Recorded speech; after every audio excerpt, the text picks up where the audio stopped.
Hello everybody, and today what we're going to be doing is fantasy booking our current WWE Champion, Cody Rhodes, until he loses the belt. Now, the way I'm going to be going about this is that I'm going to be taking how Cody's reign is currently going as champion right now on July 21st, 2024, and I'm going to be booking it all the way until when I think he will lose the belt according to my fantasy booking. Now, I would like to also add a couple rules that I'm going to be kind of going by here. So, rule one is that there's nothing that can be too outlandish. For example, I can't say Shawn Michaels comes out of retirement and has a match with Cody. That's not going to happen. There's no chance of that. Triple H comes back, has a match. No. I'm going to try and stay within the realm of reality here. I'm also not going to try and say things that are really in depth because I want to keep things kind of vague because I don't want to make them too, this is exactly what is going to happen. This is going to be every single spot in this exact match. No differences. But I do want to go by solely what I think is reasonable, but I also want to make sure that it's not too specific. But I am going to be mentioning some bigger things. Now, I have written a list down on my phone, so I will be glancing back and forth at that to get what I'm going to be telling you in this video. And I was writing this at the beach, and it was burning hot because I'm kind of part Scottish. So my flesh is kind of burning right now. But I was writing this at the beach. It was actually kind of fun to write because I really enjoy writing. So I'm just going to be rolling off of this, and we're going to start at Summerslam, and we're going to work our way all until when he, as I said, will lose the belt according to my fantasy booking. So we're going to start with SummerSlam. So Cody has lost Kevin Owens and Randy Orton up to this point, and as such, he has no allies to help him at SummerSlam. Solo has the match won. He's about to go for a Samoan spike, Dwah! He's about to hit the move, and then, Roman Reigns' music hits. Solo's like, huh? What's going on? And Roman walks out with Jimmy and Paul. And everyone's like, whoa, what? It's Roman, Jimmy, Paul. And Solo's still standing there like, whoa, what the hell? And then the new bloodline, which is, Tama Tonga, Tongaloa, and recently Hikuleo, who just got signed as well. And then the other one, I'm forgetting his name. But they all, trying to rush Jacob Fatu. They all rush, the little, entranceway, and they sprint at Roman, Jimmy, and Paul. And Roman and Jimmy beat all three of them off. As Roman takes two, Jimmy takes one. And then they start sprinting to the ring, or at least Jimmy does. Roman's Roman. He's not going to be doing any of that. And then Jimmy slides in the ring. He's, looking at Solo like, man, I hate you. And then Paul gets in the ring. He's staring very evil-eyed at Solo, but he's also acknowledging Roman as well. Then Roman walks into the ring, stares Solo down, glances at Cody, who's been dropped by Solo. Solo's just tossed him off to the side. Cody's like, huh? And Roman's like, bet. And then starts attacking Solo with Jimmy. The new bloodline come in. They fight off, and eventually Roman hits a spear to Solo, and Cody's like, okay. He gets up, hits a crossroads, and retains his title. Now, we have a bit of a precedent going here. Now we are going to be getting Cody out of this bloodline feud that he's in, and we're going to branch Solo, Roman, Jimmy. All of them are going off into something separate, which will build over the course of a couple months to get to that super match that we're going to get eventually at Survivor Series. But for now, Cody has no feuds, so it's the SmackDown after SummerSlam. So Cody opens the show, and he has a bit of a normal Cody promo. You know what I mean. He's like, oh, I successfully retained my title, but it was a hard-fought battle, Solo. Good job. It's just a normal Cody Cena-esque promo. Thanks, Roman. And in the middle of the promo, Kevin Owens' music hits, and Cody's like, oh, they're back. They're not hurt anymore. Owens comes out. Randy comes out. Both of them are wearing various injury items. For example, Owens has maybe a neck brace, and Randy has maybe a cast on his arm or a crutch or something like that. And both men get to the ring, and Kevin gets on the mic, and Randy gets another mic. And he says in so many words, quote, sorry, we couldn't be there because of our injuries, but, good job, dude. And then Randy gets on the mic as well, piggybacking off of what he said, and said, he says a spiel like, oh, yeah, great job, Cody. We weren't there, but you did it. Roman Reigns came out and helped you. Let's go. And then he finishes the spiel with, and Cody, I don't think there's anybody in the back who even has a chance at beating you. But there is one in the ring right now. Pause for effect. RKO to Cody. Randy does the turn on the SmackDown after SummerSlam. Kevin is like, huh? Randy, what are you doing? As Randy starts to leave, and he spins him around like, Randy, he's our friend, he's the world champ. Why are you doing this? And he's like, hey, I had to do it. I want that title shot. And then he tries to leave again, and Owens is like, no, you can't do that. RKO to Kevin. Kevin's out in the ring. Cody's like, he's, holding his head or his neck or something, and he's looking up at Randy as Randy walks out. He's like, I'm sorry. And the show fades to an advertisement as Cody and Kevin are both flattened, and then Randy can walk off all, I just attacked the two baby faces, turning myself heel. Then we move on to the SmackDown 2 weeks from Bash in Berlin. So Cody is seen backstage early on in the show and says he'll talk about what Orton did later on in the night. So before the main event of the show, which is some random match, Cody comes in, he says, his normal shtick when something like this happens, how what Orton did is cheap and in poor taste, etc., etc. And while he's doing this, the cameraman who's in the ring is getting closer to him for effect. For example, if you are the cameraman and I'm Cody here, the cameraman is probably going to be within about this range of Cody up to this point, as this, Orton, what you did is wrong, and to get the effect and make it look like, oh, wow, Cody's really angry. And then he gets like a little too close, and Cody's like, yo, can you back up for a second? And the cameraman's like, oh, yeah, sure. Drops the camera, RKO, takes his like mask or helmet off, and it's Randy Orton again. And Cody, right before this, has said, like, anyone who attacks someone like that is a coward. And Orton's just like, hey, I was right in front of you. I didn't attack you from behind. You were looking at me face to face. And Orton gets up, he grabs the title belt, holds it over Cody, and starts continuing a beatdown, laying in some punches, some elbows, and then we hear Kevin Owens' music hit.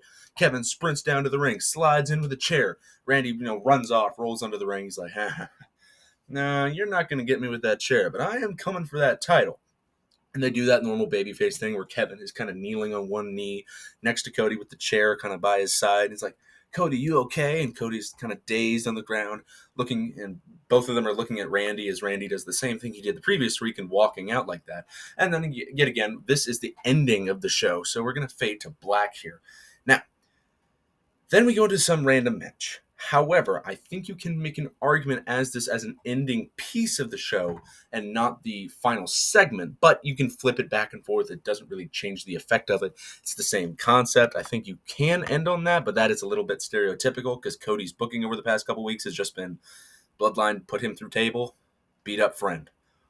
It's kind of annoying, but nonetheless, this is my booking, not the current booking. So let's get to SmackDown 1 week from Bash in Berlin. So Cody is actually opening this show and thanks Owens for saving him in the prior week. And what Orton did is no way to guarantee a title shot with any champion in any company. So Cody says Orton will face Owens, who he, gives him this opportunity since he saved him. He's a nice babyface champion. And then whoever wins will face him at Bash in Berlin. Now he leaves and the show begins. Roughly an hour later into the show, we see Orton come out for a promo of his own, and everybody knows how these promos go. Look at the 2009, 2018, and 2020 Randy Orton.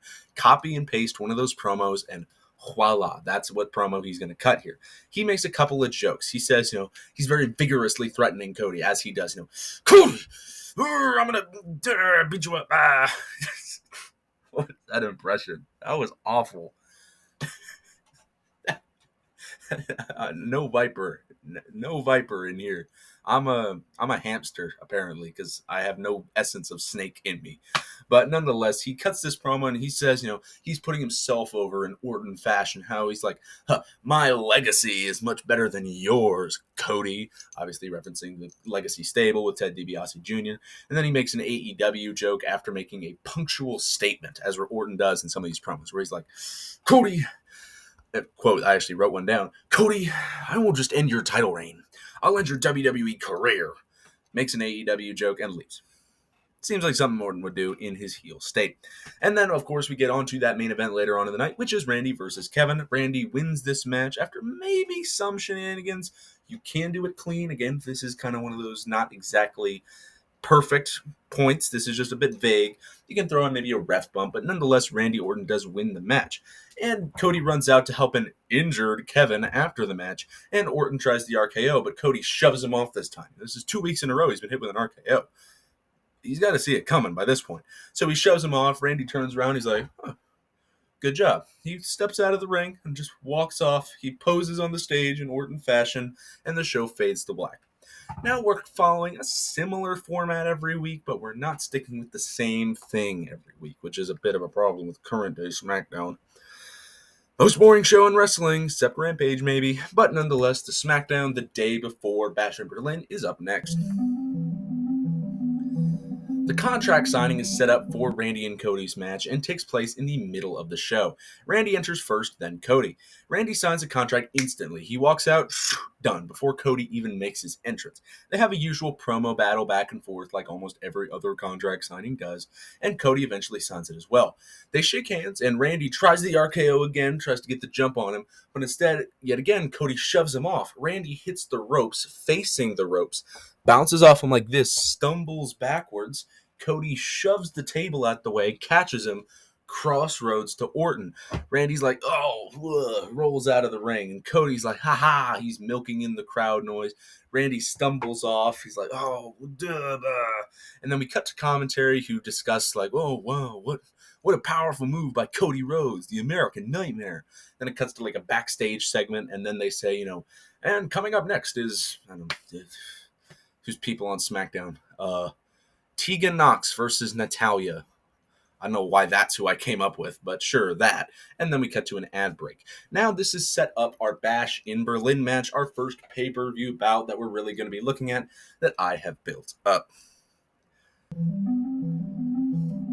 Now this is going to be the longer entry because it is a pay-per-view match, but we have Bash in Berlin.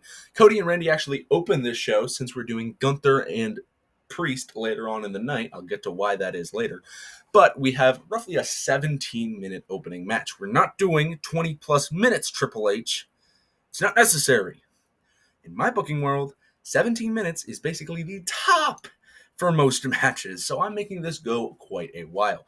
Now, Orton thinks he has Cody beat roughly halfway through the 17-minute affair, but the ref only counts 2. Orton gets very angry, but he doesn't show it instantly. He's like, and Cody goes off into the corner kind of dazed, and the referee goes like, hey, are you okay? Let me check on you. And then at some way, the referee is like looking into the crowd or looking at the, ringside area, and he's not looking at either man in the ring. So Orton comes up from behind, boom, hits him with a big elbow or a big tackle or something, beats down the referee, and this is because the ref won't be able to see who it was, so they can't disqualify anybody. Referee's down, a second one will come in later, but now there's no referee. Orton and Cody can continue their match. Now, later on, he has Cody beat again just a few moments later. Cody tries one of his little comebacks. Orton stops it very quickly with something like an RKO, and he has the cover, but there's no referee. He attacked the referee through his own anger. So either a second ref comes out or the current ref comes out, but they take too long, and it's either a 1, 2. Cody barely kicks out of the move. And nonetheless, Orton is angry here. He thinks he has the match won, but he's getting screwed by the referees. No! The finish will come when Orton thinks he has the match won yet again, and he has the advantage. He's pounding the mat in preparation for the RKO. He goes for it, but Cody jumps and catches him, because in an RKO, you're jumping like this, which is prime position for somebody to come up from behind you, catch you like this, bring you down, crossroads, which is exactly what Cody does, catches him with the little crossroads, and he does his little hype up thing. I don't know how to describe it perfectly, but he'll be down, he'll get up, have his hands like this, and go like, ah! And then he gets ready to do probably another crossroads. But he does that thing, sits up for an RKO of his own, hits it, and retains his title for 3. Randy is pissed that he lost, even though Cody retains. And the reason, this is what I mentioned a little earlier, that Randy doesn't win here is because Gunther wins the World Heavyweight title here. I think Damien's retaining at SummerSlam. In this magical world, Damien retains at SummerSlam, so I can make this make sense. And nonetheless, I don't want 2 top titles changing hands on the same show. It's a little much of a shakeup. I don't want to do all that. So we're going to make sure that he is still champion, but they can still continue this feud. I was screwed. There was only a 2 count, but it should have been 3, blah, blah, blah, blah, blah, blah. And Randy's a little annoyed. And you can argue, yes, Gunther wins at SummerSlam, Randy wins here. But I have a little bit more building to do before that title change takes place. Then we move on to the first SmackDown after Bash in Berlin. Randy opens up the show saying how he thinks he was screwed. The referee counted slow. He was dazed. That means I should get a rematch. He challenges Cody at Bad Blood to a first blood match and leaves the ring. Later on in the night, Cody appears to accept Randy's offer on only one condition. If Randy loses, he has to retire. Later on, Orton enters to the ring, and they agree to terms, shaking hands. No RKOs happen here. They shake hands and leave each other alone. Somehow, they've contained themselves for 1 week only. 3 weeks away from Bad Blood, there's not going to be real much building happening on this show. Randy probably has a match here, maybe against someone along the lines of Rey Mysterio, but he doesn't have anything specifically that he's doing, even though the contract signing is set up for the following week. Now, Orton obviously will win this match against Mysterio, but there's no real build with Cody here, just something for him to do for the moment. Cody goes on his own. He doesn't do anything on this show either. Maybe he has a small backstage segment or cuts a short promo on Randy, but nothing too special that you wouldn't see on any other episode of TV that's happening in the real world as well. Then we move on to 2 weeks from Bad Blood. To end this episode, the contract signing takes place, but this one leads to a huge brawl. Randy is able to take control and hit Cody with a concerto, which Cody begins to bleed from, of course, insinuating the first blood stipulation from earlier. Cody is injured from this, and Orton stands tall with the title, telling Cody this will be the case in Atlanta, where Bad Blood is, also known as Cody's hometown. We're going to get to that later, and tosses it on Cody's body before leaving the ring. Now, the 1 week away from Bad Blood. Nick Aldis has suspended Randy for his actions the previous week, and Cody comes out injured with a bruised up head and neck brace. He gets a short promo in very serious Cody mode, you know what I'm talking about, and angrily calls out Orton. He says, Orton, I don't think First Blood is enough. You can come up with what it is, but we need more than solely blood, because I want to do more than make you bleed, or something to that effect, and leaves and says off mic that he will defang the Viper and defeat him in Cody's hometown. Then we move on to the day before Bad Blood. Orton returns from his suspension to open the show by cutting a promo. He doesn't even get a single word out before Cody sprints out to the ring and begins brawling with him. Referees and security sprint out, try and break it up. They cannot stop the fight. They brawl into the back, and the show continues as we assume they're still brawling.